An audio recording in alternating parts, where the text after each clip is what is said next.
جناب محمد الرسول اللہ صلی اللہ علیہ وسلم کے زبانی جاننے کی کوشش کرتے ہیں۔ جو روایت میں ذکر کر رہا ہوں صحیح بخاری کی روایت ہے، حدیث نمبر 3675۔ راوی حدیث حضرت انس رضی اللہ عنہ ہے، وہ بیان کرتے ہیں کہ اللہ کے نبی صلی اللہ علیہ وسلم حضرت ابو بکر، حضرت عمر، حضرت عثمان رضی اللہ عنہ احد پہاڑ پر چڑھے۔ اللہ کے نبی بھی تھے، حضرت ابو بکر رضی اللہ عنہ بھی تھے، حضرت عمر رضی اللہ عنہ بھی تھے، حضرت عثمان رضی اللہ عنہ بھی تھے۔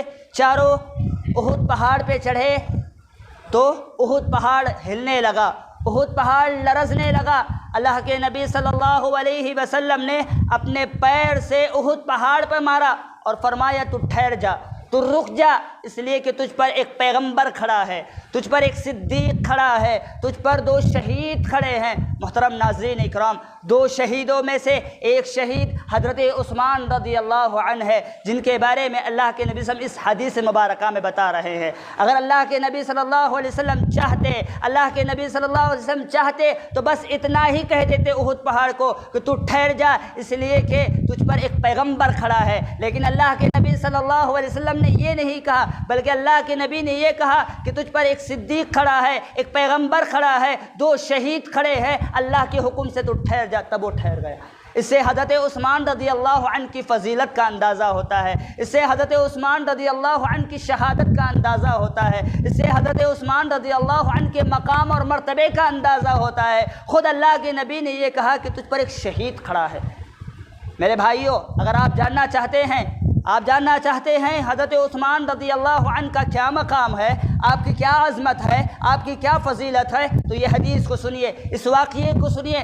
جو واقعہ میں ذکر کر رہا ہوں ترمذی کے اندر موجود ہے، حدیث نمبر 3700۔ راوی حدیث حضرت عبد الرحمن بن سمرہ رضی اللہ عنہ ہے، وہ بیان کرتے ہیں اللہ کے نبی صلی اللہ علیہ وسلم نے جنگ تبوک کے لیے لشکر کو تیار کیا۔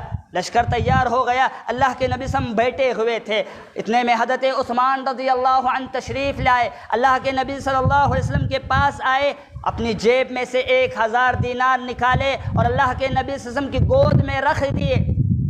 حضرت عبد الرحمن بن سمرہ رضی اللہ عنہ بیان کرتے ہیں جیسے ہی حضرت عثمان رضی اللہ عنہ نے 1000 دینار اللہ کے نبی صلی اللہ علیہ وسلم کی گود میں رکھ دیے، اللہ کے نبی صلی اللہ علیہ وسلم ان دیناروں کو الٹنے لگے، پلٹنے لگے اور فرما رہے تھے۔ اللہ کے نبی صلی اللہ علیہ وسلم نے فرمایا، جو بات اللہ کے نبی نے ذکر کی، جو حدیث ذکر کی، اس سے حضرت عثمان رضی اللہ عنہ کے مقام اور مرتبے کا اندازہ ہوتا ہے۔ اللہ کے نبی نے فرمایا، ما ضر عثمان ما عمل بعد اليوم، عثمان آج کے بعد تم جو چاہے عمل کر لو، تمہیں نقصان پہنچنے والا نہیں ہے۔ اگر تم عمل نہیں بھی کرو گے تم نقصان نہیں اٹھاؤ گے، تم خسارہ نہیں اٹھاؤ گے۔ آپ اندازہ لگائیے اللہ کے نبی صلی اللہ علیہ وسلم نے کسی بھی صحابی کے بارے میں، حالانکہ اس وقت بہت بڑے صحابہ کرام موجود تھے، ابو بکر رضی اللہ عنہ تھے، عمر رضی اللہ عنہ تھے، علی رضی اللہ عنہ تھے، اتنے بڑے بڑے کبار صحابہ کرام موجود تھے،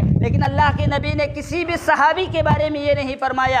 جو بات اللہ کے نبی نے عثمان رضی اللہ عنہ کے صدقہ و خیرات کو دیکھ کر فرمایا کہ تم آج کے بعد جو چاہے عمل کر لو یا نہ بھی کرو، تمہیں نقصان تم نہیں اٹھاؤ گے، تمہیں نقصان نہیں پہنچے گا۔ اس سے حضرت عثمان رضی اللہ عنہ کی فضیلت کا اندازہ ہوتا ہے، اس سے حضرت عثمان رضی اللہ عنہ کے مقام اور مرتبے کا عظمت کا اندازہ ہوتا ہے۔